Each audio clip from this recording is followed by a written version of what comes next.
चांदनी चौक पुरानी दिल्ली के हृदय में इतिहास और हलचल का एक शाश्वत केंद्र है। चांदनी चौक, जिसे मूनलाइट स्क्वायर भी कहा जाता है, मुगल बादशाह शाहजहां और उनकी बेटी जहांआरा बेगम द्वारा 1650 में स्थापित चांदनी चौक भव्यता का एक नजारा था, जहां चांदनी बहती नहरों पर नाचती थी और केंद्रीय तालाब में झिलमिलाती थी। यमुना नदी से निकलने वाली नहरें कभी आसमान को प्रतिबिंबित करती हुई इस भव्य सड़क के दोनों ओर थीं। उर्दू बाजार, जौहरी बाजार, फतेहपुरी बाजार, ये सभी व्यापार, बातचीत और संस्कृति के केंद्र थे। चांदनी चौक एक बाजार से कहीं बढ़कर था। यह शाही परेड का मार्ग था, जो मुगल बादशाहों की भव्यता और उनके दल के लिए श्रद्धा के सागर में गोते लगाने का मंच था। समय के साथ झिलमिलाते पुल की जगह घंटा घर ने ले ली। भव्य घंटा घर और औपनिवेशिक वास्तुकला ने क्षितिज को नया आकार दिया। 1863 में दिल्ली टाउन हॉल सत्ता का एक नया प्रतीक बनकर उभरा। आज चांदनी चौक जीवन से सराबोर है।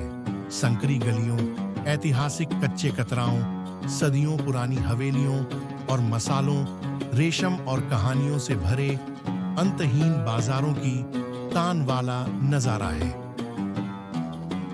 लाल किले और फतेहपुरी मस्जिद के बीच विशाल जामा मस्जिद के पास चांदनी चौक सदियों से आस्था, व्यापार और विरासत का जीवंत संग्रहालय है। गर्मागर्म कबाबों की खुशबू, सोने की चमक, व्यापारियों के जयकारे, चांदनी चौक समय के माध्यम से एक संवेदी यात्रा है।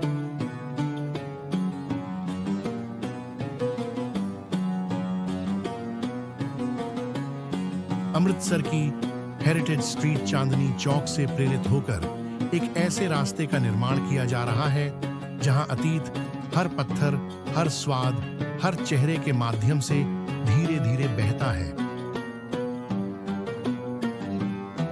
चांदनी चौक, जहां चांदनी कभी पानी पर झिलमिलाती थी और इतिहास आज भी हर धड़कन में झिलमिलाता है।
फतेहपुरी मस्जिद चांदनी चौक के दूर छोर पर विशाल लाल किले के सामने मुगल कालीन फतेहपुरी मस्जिद स्थित है, जो कम प्रसिद्ध है लेकिन उतनी ही भव्य है। सम्राट शाहजहां की पत्नियों में से एक फतेहपुरी बेगम द्वारा 1650 में निर्मित इस मस्जिद का नाम उनके जन्मस्थान फतेहपुर सीकरी के नाम पर रखा गया था, जो कभी गौरवशाली मुगल राजधानी थी।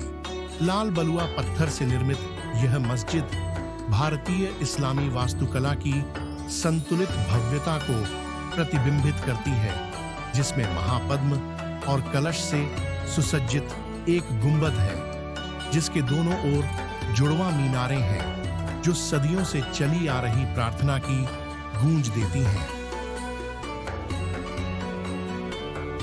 प्रार्थना कक्ष में 7 सुंदर मेहराबदार द्वार हैं, जिनमें से केंद्रीय ईवान ध्यान आकर्षित करता है तथा दोनों ओर 3 मेहराब हैं जो सममित और आध्यात्मिक डिजाइन है। दोनों ओर एक और 2 मंजिला अपार्टमेंट लेन के आंगन में भक्ति, शिक्षा और लचीलेपन की विरासत का मूक गवाह मौजूद है। 1857 के युद्ध के बाद मस्जिद का भाग्य अधर में लटक गया। अंग्रेजों ने इसे नीलाम कर दिया और यह राय लाला चुन्नामल नामक एक हिंदू व्यापारी के हाथों में चली गई, जिसने इसे नष्ट करने के बजाय संरक्षित करने का फैसला किया। आज भी उनके वंशज प्रसिद्ध चुन्नामल हवेली में रहते हैं, जो अशांति के बीच एकता का दुर्लभ प्रतीक है। 20 वर्ष बाद 1877 के दिल्ली दरबार के दौरान सुलह के एक संकेत के रूप में अंग्रेजों ने 4 गांवों के बदले में मस्जिद मुस्लिम समुदाय को वापस कर दी। आज फतेहपुरी मस्जिद ईंट और पत्थर से कहीं अधिक है। यह अस्तित्व शांत शक्ति और साझी विरासत का स्मारक है। अनदेखी के बावजूद भी स्थायी फतेहपुरी मस्जिद पुरानी दिल्ली के पश्चिमी द्वार पर नजर रखती है, जहां हर अजान के नीचे अतीत अभी भी गूंजता है। बेगम समरू का महल। चांदनी चौक के हलचल भरे हृदय में एक भूला हुआ स्मारक छिपा है। शक्ति, धन और अप्रत्याशित विरासत की ढहती हुई प्रतिध्वनि है बेगम समरू का महल। जोआना नोबिलिस सोम्ब्रे के रूप में जन्मी, उन्होंने 18वीं सदी के भारत के शाही दरबारों में एक नाच गाना करने वाली लड़की के रूप में शुरुआत की, लेकिन उनकी कहानी सामान्य से बहुत अलग थी। कैथोलिक धर्म में धर्मांतरित होकर वह मेरठ के निकट एक शक्तिशाली जागीर सरधना की रियासत पर शासन करने लगी, जिसे भारतीय कुलीनों और यूरोपीय अधिकारियों दोनों से सम्मान प्राप्त था। जब अकबर शाह द्वितीय 1806 में मुगल सिंहासन पर बैठा, तो उसने बेगम समरू को उनकी राजनीतिक शक्ति और वफादारी के सम्मान में दिल्ली के चांदनी चौक में एक बगीचा उपहार में दिया। उस बगीचे में उसने एक शानदार महल बनवाया, जो एक वास्तुशिल्प रत्न था, जो कभी हंसी, कूटनीति और रेशमी साड़ियों की सरसराहट से गूंजता था।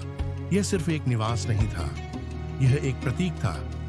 शालीनता और धैर्य की धनी बेगम समरू ने इन गुंबददार छतों के नीचे राजघरानों, सेनापतियों और मिशनरियों की मेजबानी की। उनकी स्थापत्य कला की विरासत सरधना, झाड़सा और यहाँ चांदनी चौक तक फैली हुई थी, लेकिन किस्मत को कुछ और ही मंजूर था। 1923 में उनकी मृत्यु बिना किसी उत्तराधिकारी के हुई। फिर भी वे अपने पीछे 55 मिलियन स्वर्ण मार्क से अधिक की संपत्ति छोड़ गईं, जिसका मूल्य आने वाले दशकों में अरबों में पहुंच गया। आज उनका चांदनी चौक महल, जिसे अब भागीरथ पैलेस के नाम से जाना जाता है, लगभग पहचान में नहीं आ रहा है, जो समय और वाणिज्य की परतों के पीछे छिपा हुआ है। आज इसका स्वामित्व सेंट्रल बैंक ऑफ इंडिया के पास है, तथा यह एक स्मारक से अधिक एक भव्य समय के भूत के रूप में खड़ा है। एक शासक, एक किंवदंती। बेगम समरू का महल भले ही फीका पड़ गया हो, लेकिन उनकी कहानी अभी भी चांदनी चौक के गलियारों में गूंजती है।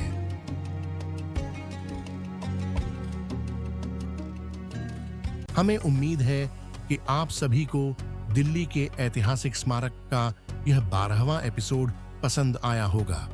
अगले एपिसोड के लिए बने रहें। आपका मित्र रविंद्र कुमार गुप्ता, RKG।